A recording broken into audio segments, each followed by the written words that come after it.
Welcome to Blake Street Banter, where one of us knows what the word banter means. The other one's just along for the ride. Jordan, how you doing? Great. How are you? Doing all right. We are joined by Jodran Beck of the Colorado Rockies here. Just going to get right into it. The Tennessee connection. You are officially completing our Tennessee trifecta, so to speak. We've talked to Halverson, we talked to Doe, and now we got you. Is there anything that we should know about those two that we might not have heard on the podcast? I don't know if you didn't hear it on the podcast, but Seth Halverson can play some ping pong. It's pretty Ping good ping pong. Fun fact, he was a two-way player at Missouri and did play a game in center field, I believe, too. Yeah, we did touch on that a little bit. We missed the ping pong bit a little. That's interesting. Does he take over the clubhouse? Is he the winner? I don't know. We haven't had a full-on tournament. I think we're supposed to maybe do that soon, but he definitely stepped up to the plate in the 1v1 of the champion, I guess, when they did it a few years ago, and he beat the last champion. So I think he's pretty good. It's his until it's not. What's your secret talent then? What's your bar game, so to speak? My bar game, I feel like I'm a decent pool player. I feel like I can hold my own in pool. Like I'm not full-on billiards pro where I'm like spinning shots and making them end up perfectly behind balls. But I got a decent plan and I executed a decent amount. That's good. Yeah, pool's like one of those sneaky things to be really good at. Like that's kind of cool just to be good at pool. That and darts. I would love to be cool at darts. Yeah, darts is a little tougher though. Darts you gotta.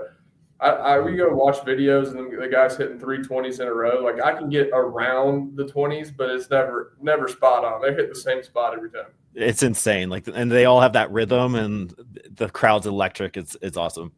All right, so baseball 2024. You made your debut. It was pretty crazy. But before you got there, are you mad that you didn't get to spend a little bit more time at Albuquerque to get your OPS over 1,000? You ended your Albuquerque Isotopes reign at 999. I don't know if you knew that or not. No, I did not know that. I guess I know I'm not mad about it either. Great answer. I played well there. I was also hitting leadoff too, so I think that can give me more at bats, which obviously could somewhat it could increase or could decrease in that value as well. But I mean, mix a few more walks in there, maybe you'll have 1,000. Yeah, I just thought that number was pretty cool. Yeah, like I don't think you're changing that for your debut last year, which was awesome. Like 2024 is pretty crazy. You had the injury, came back from the injury a little bit in here and there, but you also hit a home run off of a Cy Young winner. Do you ever think about that moment? I mean, I definitely have seen the video a few times over the off season, but I mean, a lot of these guys are really good, and you clip some of them, and sometimes you walk back to the dugout like it. I think it becomes normal, but it's definitely cool, and like it's a good confidence booster. Right, because I was in September. You're coming back from everything, and so it was in Detroit. It was just a cool moment. Like, it had to have been some kind of fresh air, like fresh breath. There's a word in there. No, it definitely is, and I mean, to hit a homer like off a caliber pitcher of that too, like after coming back from injury, yeah, it was definitely refreshing. And then hadn't hit a homer, felt like I hadn't hit a homer in a while too. So it was a lot of things in one, and it was like, all right, there we go. Like let's get it going. Yeah, that confidence boost. So like you go into the off season, what was your goal this off season to get ready for this 2025 campaign? I think just kind of working with my load and cleaning up a few things with Path, and then other than that, just have the experience that I had. I mean, you can't ever like face guys beforehand unless it's in spring training. So seeing a lot of pitchers that I've never seen before, knowing how they attack people and knowing what plan I need to use, like there's so many things that like I guess that aren't really thought about a ton, but when you never face somebody, you don't know how it moves, you don't know the shape, you just don't know how they're attacking you. There's a lot of things going into it that I think that will benefit me going into this year. Yeah, because you mentioned something about that in a Thomas Ardeen article last year about the jump from Spokane to Hartford. Like, yeah, things are going a little bit faster. People are throwing a slider with a little bit more bite and that kind of stuff.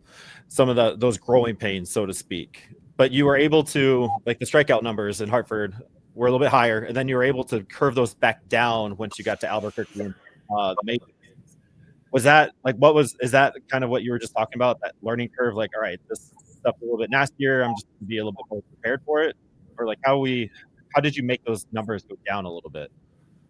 I mean, yeah, I think it's just work. I think it's confidence, and then I think like a lot of swing stuff that I attempted to implement, and then at the same time, yeah, we're seeing a lot more pitching that's better than what you've seen before. So I mean, it all just comes. I think it all just comes with experience and with reps. Like you're never gonna get those AVs anywhere else, and like when you do get them, like you got to learn from it or kind of already pre-planned an AB in your head of how it's going to go.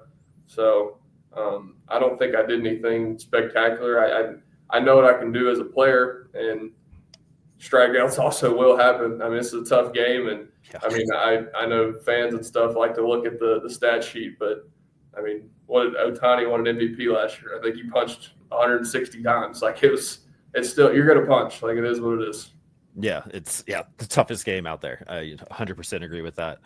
You mentioned the path swing. And this is an ignorant question, is like when you're going up and seeing a new competition, you're seeing stuff that's a little bit nastier, are you adjusting your swing to that kind of stuff, or is your swing the same and you're just trying to catch up to it? Like, I don't know, like what's the player breakdown on that kind of thing? If there is anything. I don't think you really change much of what you got going on. I think there's maybe a timing element that changes. Harder breaking balls, there's more decisions to make. I think that's more of I think that's more of what we're talking about. Because I mean, you see big time stuff a lot, but it's just like consistency of what decisions you have to make. Like last year in the big leagues, a lot more people were throwing decision pitches, which is pitches that look like strikes and end up balls for at the last second like that. There's a lot more of those, and pitches are a lot closer to the zone. So, I mean, it's not like 3-1, you're not getting a miss to the backstop usually. I mean, you might get one occasionally, but that doesn't happen as much anymore. So you just got to earn them a little more. That makes sense. That makes complete sense. I like that. So, I mean, everything that we're kind of talking about, spring training, you're starting to find your groove a little bit. That homer the other day, the singles in the game before. Are you feeling like you're in a good place right now, ready for 2025? Obviously, we still have a month or so left of spring training, but how are you feeling overall with spring training right now? Yeah, I feel good. Still, I mean, early, we're getting all our swings dialed in. Like we've seen some pitches now, and I'm feeling a lot better. But I mean, same thing. I need to keep seeing pitchers, keep getting ABs, keep swinging. I mean, that's the only way we find stuff out that we work out in the off season and see like, hey, what's clicking, what's not. So yeah, but I feel good right now. I think we're just going to keep going and see where it goes. Did you ever find out how far or how fast that homer went? I do not know how far. Somebody told me it was 109. That was all that was as hard as I got. That's crazy. Do you know the hardest hit ball you've ever had? In professional baseball or just in general? In general. I think in college I hit a ground ball one time, like 115, but I think that's like top end of the tank.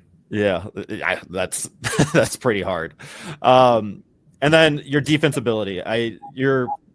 There's a play in Albuquerque and in April, that Willie Mays style catch. Do you have any other plays like that come to mind that just like kind of show off your athleticism? Like, holy crap, like that was awesome. Like afterwards. I mean, I feel like there's got to be some.